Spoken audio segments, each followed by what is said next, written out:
Sultan Ibrahim, Sultan Iskander of Johor, becomes the 17th king of Malaysia during a ceremony at the National Palace. The King and Queen of Spain host a diplomatic reception in Madrid. King Frederik X of Denmark begins his business promotional visit to Poland. And the royal family of Sweden hosts a lavish gala state banquet in Stockholm. All this and much more coming up next on your Royal Daily News. Good afternoon, everyone. I hope you're doing well. My name is Alexandra, and welcome to your Royal Daily News for Wednesday, January 31st, 2024. On Tuesday in Stockholm, at the invitation of His Majesty King Carl Gustaf of Sweden, the President of the French Republic, Emmanuel Macron, and his wife, Mrs. Brigitte Macron, began their two-day state visit to Sweden. According to the Royal Court of Sweden, the purpose of the state visit is to further strengthen and promote the long-standing, broad, and excellent relations between the Kingdom of Sweden and the French Republic. The state visit also aims to, quote, stimulate the in-depth collaborations in areas such as innovation and green transition, as well as defense and security in the immediate area, end quote. The state visit began with a solemn welcoming ceremony in the courtyard of the Royal Palace. After the inspection of the Grenadier Company of the Life Guard and the playing of the national anthems, the exchange of state orders between the two countries took place in the Bernadotte Suite at the Royal Palace.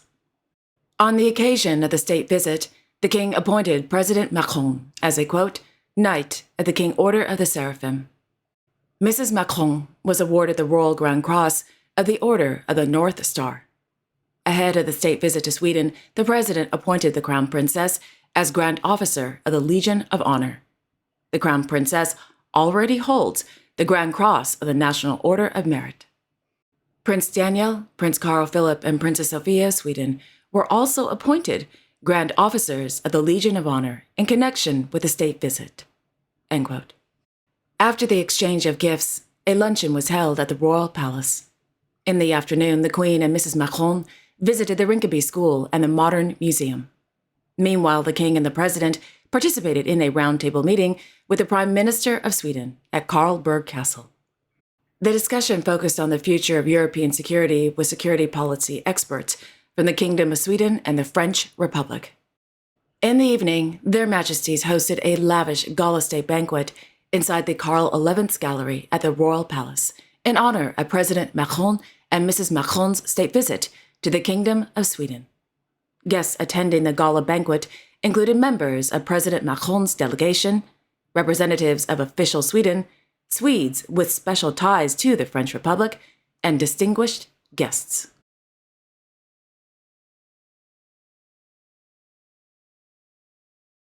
On Saturday in Oslo, Her Majesty Queen Sonja of Norway attended the opening of the Year of the Orchestra in celebration of the 50th anniversary of the Youth Orchestra Federation held at the Oslo Concert House.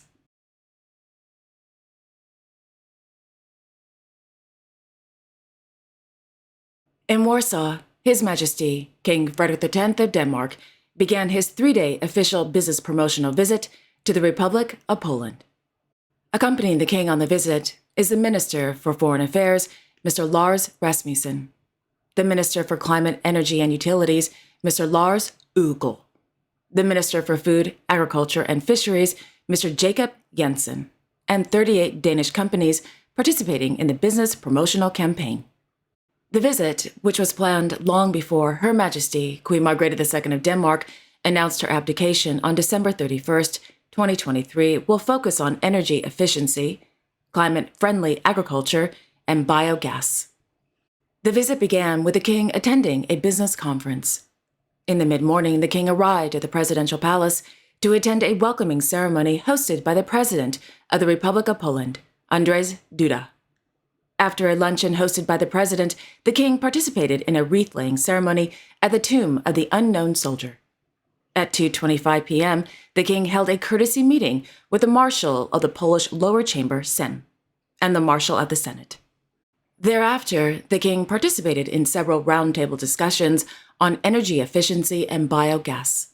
The king also witnessed the signing of several memorandums of understanding. In the evening, the king attended a gala dinner at the Royal Palace in Warsaw.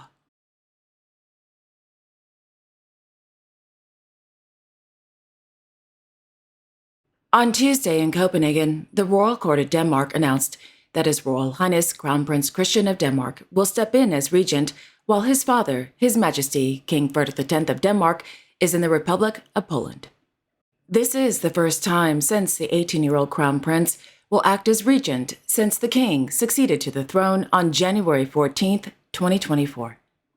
The Crown Prince became a member of the Council of State on November 14, 2023.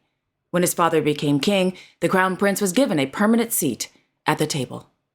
As regent, the Crown Prince will attend to various, quote, domestic duties, which can, for example, be approving legislative proposals or receiving new ministers at a ministerial reshuffle, end quote, according to the Danish television network TV2.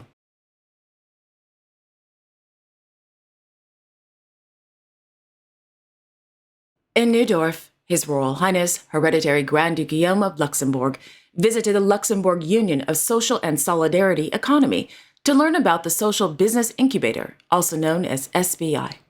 According to the Cour Grand Ducal, launched in September 2022, the SBI, quote, supports social and sustainable startups, end quote.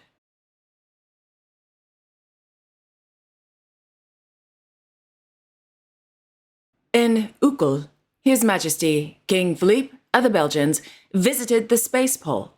The Space Pole consists of 3 federal scientific establishments: the Royal Belgian Institute for Space Aeronomy, the Royal Meteorological Institute, and the Royal Observatory of Belgium.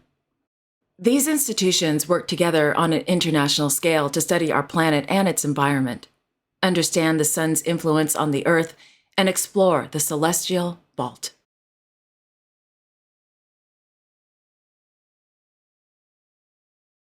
On Tuesday in Brussels, Their Majesties King Philippe and Queen Mathilde of the Belgians, accompanied by their Imperial and Royal Highnesses Princess Astrid and Prince Lorenz of Belgium, Archduchess and Archduke of Austria-Est, hosted a New Year reception in the Great Gallery at Château de Lacan. Guests attending the reception included the Prime Minister of Belgium, Mr. Alexander De Croo, and, quote, Belgian main authorities, end quote.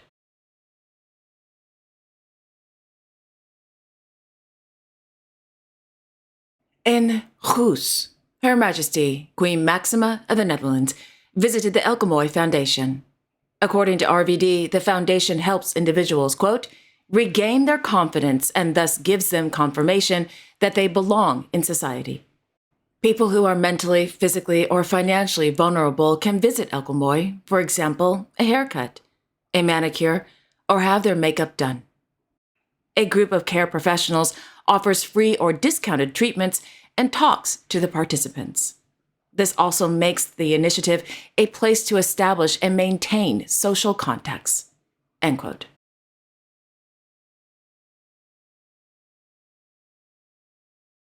On Tuesday in Nijmegen, the Queen, as honorary chairman of the Mindes Foundation, accompanied by the Minister of Health, Welfare and Sport of the Netherlands, visited the Everything OK support line.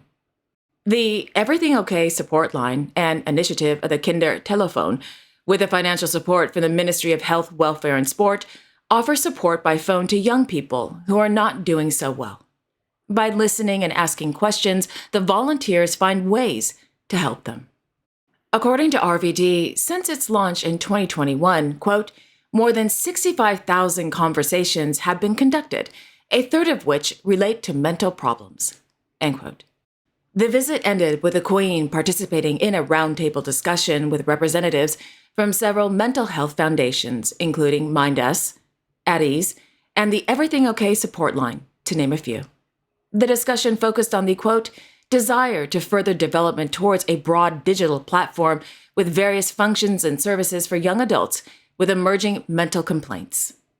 A place where young adults can visit anonymously for a listening ear, reliable information, experience stories, and help in finding accessible support, end quote. This is a great, great initiative. Wonderful.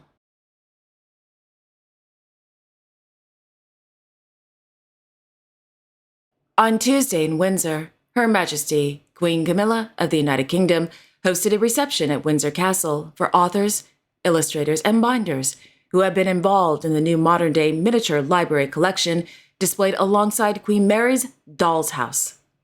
According to Buckingham Palace, quote, "This year marks the 100th anniversary of Queen Mary's Doll's House, the largest and most famous doll's house in the world, which has been on display for visitors to Windsor Castle since its creation." In an anniversary initiative championed by Her Majesty the Queen, 20 manuscripts have been penned and decorated by hand by leading writers and illustrators to establish a modern-day miniature library, once again providing a snapshot of contemporary literature in Britain. End quote. During the reception, the Queen thanked the authors, illustrators, and binders who had contributed their work to the project.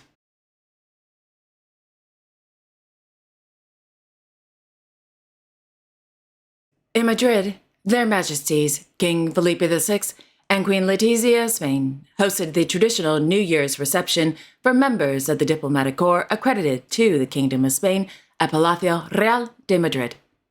According to the Royal Court of Spain, there are 126 resident embassies in the kingdom and almost 800 consulates. Quote, "In addition, another 49 countries are accredited to Spain, but have residences in Paris, London, Brussels, or Geneva. On the other hand, 42 international organizations have headquarters in Spain." End quote. Upon their arrival to the Palacio, Their Majesties were warmly welcomed by the Prime Minister of Spain, Mr. Pedro Sánchez Pérez Casajon, and the Minister of Foreign Affairs, European Union and Cooperation, Mr. José Manuel Álvarez. Thereafter, Their Majesties arrived in the Saleta Gasparini, where they held a receiving line for members of the diplomatic corps accredited to the Kingdom of Spain and senior officials of the Ministry of Foreign Affairs, European Union and Cooperation. After Their Majesties held the receiving line, they arrived in the throne room where the king gave a speech, stating, quote, "In 2023, Spain has continued to deepen its commitment to multilateralism as a way to solve global problems. The year 2024 gives us the opportunity to move towards a better United Nations, prepared to respond to the commitments assumed and the challenges of our days, such as the new threats to peace." End quote.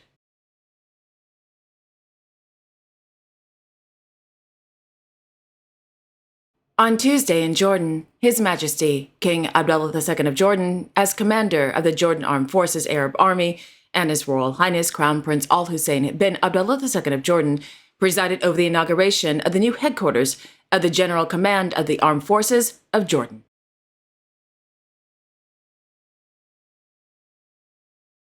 Meanwhile, in Amman, Her Majesty Queen Rania of Jordan took to social media on Tuesday to wish His Majesty the King a very happy birthday, stating, quote, "Every day with you is a blessing.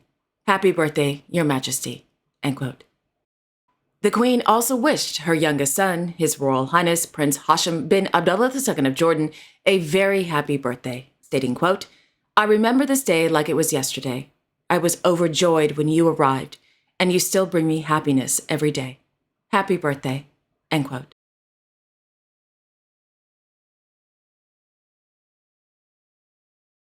In Thimphu, His Majesty King Jigme Khesar Wangchuck of Bhutan held an audience with the Foreign Secretary of India, Vinay Quatra. Foreign Secretary Quatra was on a 2-day official visit to Bhutan. On Monday, he held a meeting with the Prime Minister of Bhutan to discuss bilateral cooperation between India and Bhutan.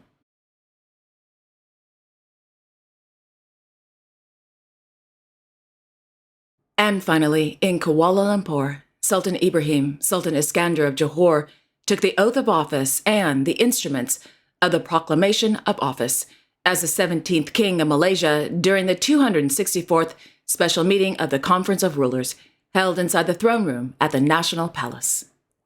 Sultan Ibrahim was elected as the 17th King of Malaysia during the 263rd special meeting of the Conference of Rulers in October 2023. Sultan Ibrahim replaces Sultan Abdullah al-Mustafa Billah Shah of Pahang, who completed his 5-year reign as the 16th King of Malaysia on Tuesday, January 30th. Upon taking the oath, the 65-year-old Sultan Ibrahim, Sultan Iskander of Johor, said, quote, With this oath, I solemnly and truly profess to be faithful to rule fairly for Malaysia in accordance with the laws and the Constitution." End quote.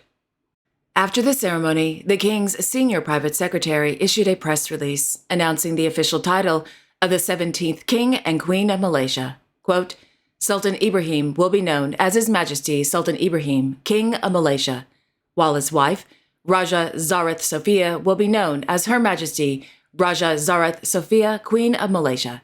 End quote. After the king took the oath, the Sultan of Perak, Sultan Nazreen Shah, was sworn in as deputy king for the next 5 years.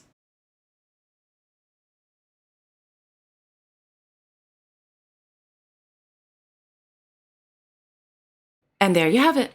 Thank you all so much for joining me this afternoon. I really do appreciate it. I will be back tomorrow on Thursday, February 1st, with all the latest royal news. Until then, I sincerely wish each and every one of you a wonderful afternoon and a great day tomorrow. And don't forget to like, share, and subscribe, and hit that notification bell so you won't miss a thing. Okay, again, have a wonderful afternoon, everyone, and I will see you all tomorrow. Take care.